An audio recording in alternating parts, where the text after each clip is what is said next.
So you have all the typical little designs. I guess there's a triangle in there as well. You have a few cards, the clairvoyance test to give you these cards tell you what to do, so you don't have to be dependent on the instructions. They're with the cards, the solitaire, etc. So it's really well done. I mean, this is what a professional researcher would have in a laboratory. So it's exciting to see this. And of course, you work with the screen here, and like I always say, you don't want to stress yourself in terms of thinking what the designs are. So this is sitting in front of you, the person is projecting at it, and then you go over it. Well, you know, you can put your left hand here. Do you get a vibration? So you can use your hands and kind of, because the energy is coming in through the left and out the right. Do you sense something? And this is a way to also isolate your psychic mind. Is it this one? Is it this one? So touching it and so forth is usually a good idea to define what energy it is. And when you feel something and you think about it, well, is he projecting a heart? You feel something there, and of course that's what you try and tune into. Which one of them? And of course, the same process, and you don't want to strain, as I've said 100 times. You're not forcing things, and you never ever want to guess. You know, if you get into the guessing, I'm not sure, I guess, you should sense something. So don't think and start guessing. Start to feel. Get out of that brain mind nonsense that brings you nothing. You have to go into a neutral space where things pop in your head. This is what I keep telling people. It's hard to define, but that's exactly the process you go to. It's got to pop in your head.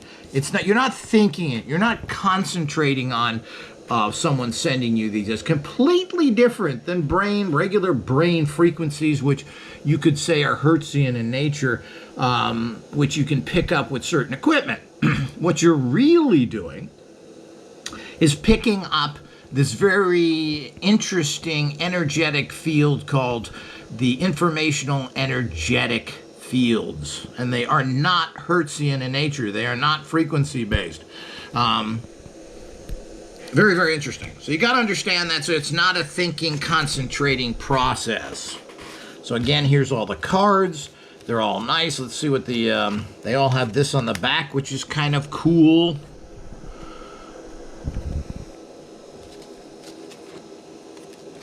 So it's really nice. And this is, you know, over the two kits, I highly recommend this one. This is the more sophisticated one. It's harder to find. But it also is much better because it's giving you these things instead of that kind of gamey, almost kiddie look of the other game that we have. Here's the actual recording notebooks you get with it. And one thing about these in Parker Brothers, I mean, they sold so many of these that these are available, even though these are a little more scarce than other ones, and as such, you are they run more money than buying the other ones, but much nicer. Now let me put this down here for a minute and get things a little bit organized. Now we're going to go into the actual pendulum. Now what's nice about the pendulum here, and I don't know why these pendulums tend to work well. They're just plastic pendulums, but they do work well for some bizarre reason. I don't know why. I've always used some of these and find them to be very accurate. Oh, you also get this, which I didn't show, and you can use this type of,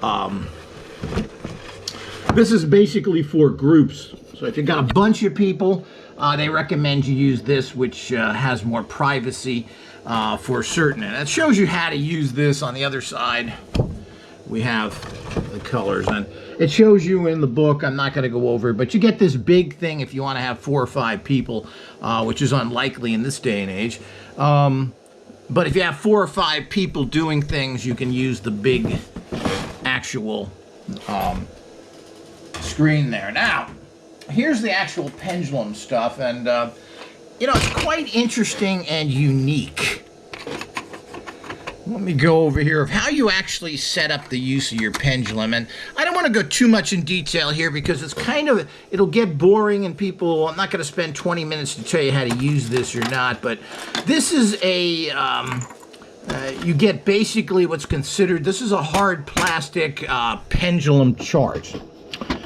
Which is really nice, but you've got these little features here which are kind of cool. These fit in here. It comes with this pendulum, which is quite interesting. And why, as he said, these things are so accurate, I have no idea. They're just really a ball chain.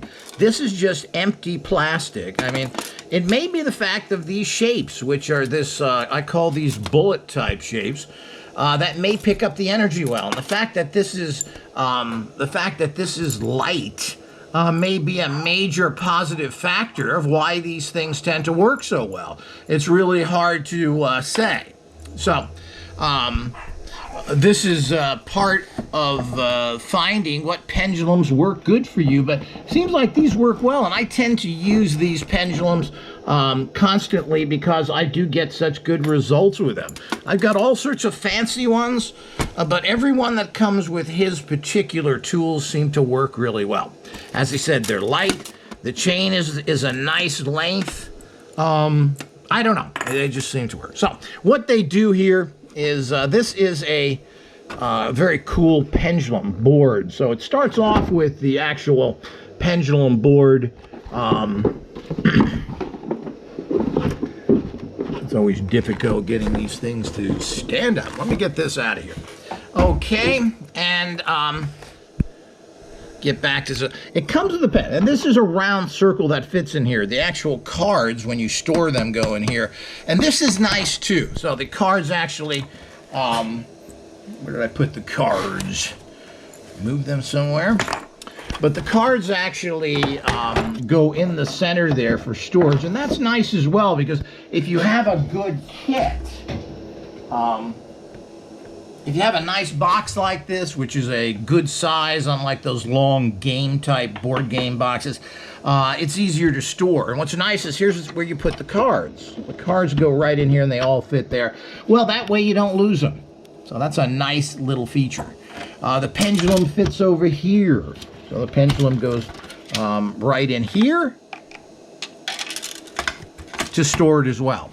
And what you've got here is you've got a pendulum chart built into this. Kind of nice. I like things that are more than just a printed out sheet or you rip out from a book. Something like this is really nice. It's got a little tab here and you just put it in here. And now you have your yes and your no, which is this back and forth. Let me do that. And a lot of people like that, you know, back and forth. I could say up and down. This would be yes. No, a lot of people would start getting this movement. And a lot of people like that, and it works good for them. There's nothing wrong with that. I prefer to have, you know, yes is clockwise. No is counterclockwise. And what's nice about that is you can also tell the speed. If something is really spinning fast and it's a yes, well, that means there's a lot of energy there, and that could be extra information that could be useful to you. But what's on the other side here is another really cool thing, and this is super cool. Again, this is nice cardboard. It has a little clip, where it fits in at the top so you can't make an error.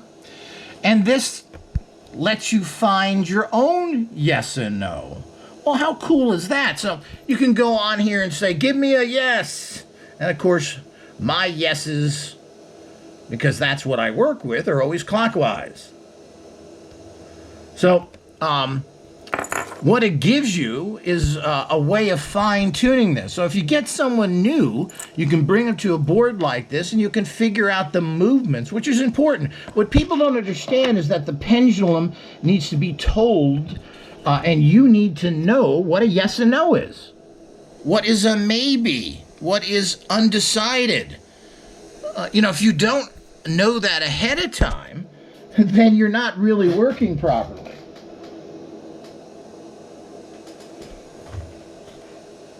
So, I mean, that's the first thing you have to establish. So, what you get is this plastic cover thing here, which is really a cool idea. I don't know who came up with this. It's unlikely that Kreskin did, but who knows? So, what you have is this plastic clear,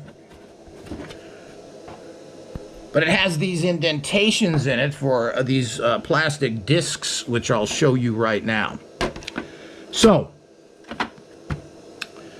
you insert that in there, and again, there's a little notch here, so there's no way not to do it right. So you just put it right in. It's nice and firm. And of course, you can take it out of this box if you want and put it on your table or just use it like that. It's quite nice. So here we go again. So we know what my yes is, so the bottom line is give me a yes. So that's clockwise. So yes. So here's yes. So what does that mean? Well, you have actual, these things would show clockwise spins or back and forth. So you get these kind of, let's see if we can see this in the camera better. So they have actual indentations on them. See how the arrows, this would be clockwise, this would be counterclockwise, and this would be back and forth. Back and forth. Well, what was my yes? Well, it was clockwise. So yes, you put this here.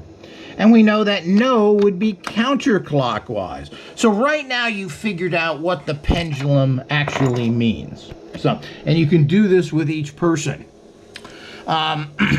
What is a question mark? Well, maybe it's going to the right. And maybe undecided would be going to the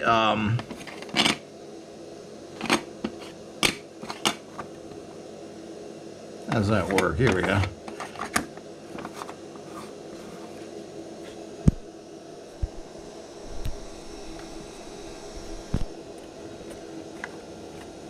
Whatever way it swings to answer that question, but let's say no was going to the right. Okay? Meaning that it would be this way for no. And of course, then you would have that to use that for, and you can establish, and you've got to ask, what is this? What is maybe? What movement is maybe? What movement is unknown? So you've got maybe, unknown, yes, no, and all of this needs to be defined. And what happens, this board lets you define it. Which is kind of nice, and you can put these up here. And then, of course, you also aren't so distracted by the images there, so you can kind of just look at the flow of the pattern. So it's really cool. And the instructions go through all of this. I don't want to spend too much time because it becomes very boring. So, but you can use this for yes and no. You can use this to put objects on. You could put something here if you want to test the energy of it. Let me see if I can find something to test here. I have all sorts of stuff.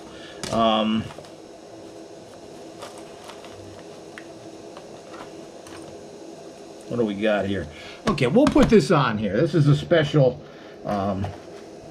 anonite, charged anonite, which has all sorts of empowerments to it and hooked up to a main empowerment kind of computer. And let's check, how's the energy on this? So you can use this as your energy place, and it's a place to work. And we need this. And what I like about this, again, is it's small, it's compact. I don't know, this is 8 or 12 inches maybe by, you know, by 8 or 12 inches, hard to say exactly, but it's nice. You can put this on any bookshelf. So what is the energy of this? It usually holds something about an inch or two over it. Does this have good or bad energy, meaning yes or no? Yes is good energy. Bad is no, which would be counterclockwise. Good energy, clockwise, bad energy. So you can see this is a very positive thing. You can see it's got good energy. Look at how it's moving here, and that's a pretty strong positive energy field. And that's how you check energy on items anyway. That's what's so great about pendulums. Pendulums, you can check energy of anything.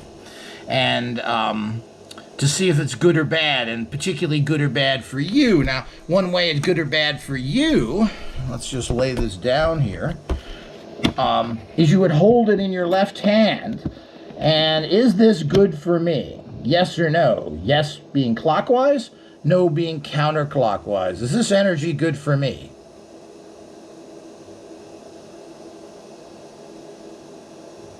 And of course it's going clockwise, so this would be good for me. So that's basically how you use so many, that's how you test so many things by actually doing that. So this is an ultra cool, I love this little pendulum setup, and you could make your own little charts here if you wanted to. There are lots of chart books, and you could copy them, cut it out, put it on here, and use this as your kind of table, which is nice. You know, using chart books and everything else can be a real pain because they're a book. Some have spiral bounds on it where you can lay them flat and other things. Well, that helps, but here you've got a whole nice tool. And of course, as I said, you can put your pendulum right here. And you know, this is a damn good pendulum. If you add in buying pendulums that expensive, oh, this is just plastic though. Well, there's nothing wrong with plastic. It tends not to have other energies there. So the good thing about plastic is that the energetic field of plastic is dead. If you use stones, you're going to have a certain. We think metals are conductive, but it may be picking up a lot of energies you don't want. So it's all very relative. These then go sitting here for storage. Two go here. So, I mean, that's really nice. Your cards are underneath. You can put your, you have your test cards and everything else. Go here. And you are done with your top. You have the other things as well there. So everything fits in the box nice. As I said, it's a nice small box. It's not, let me get the cover here.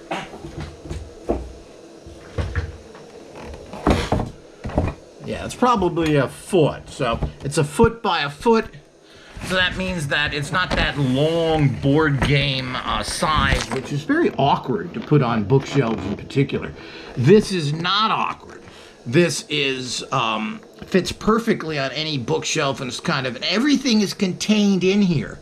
So it's a fantastic tool. So remember, these are available. Check the link below and see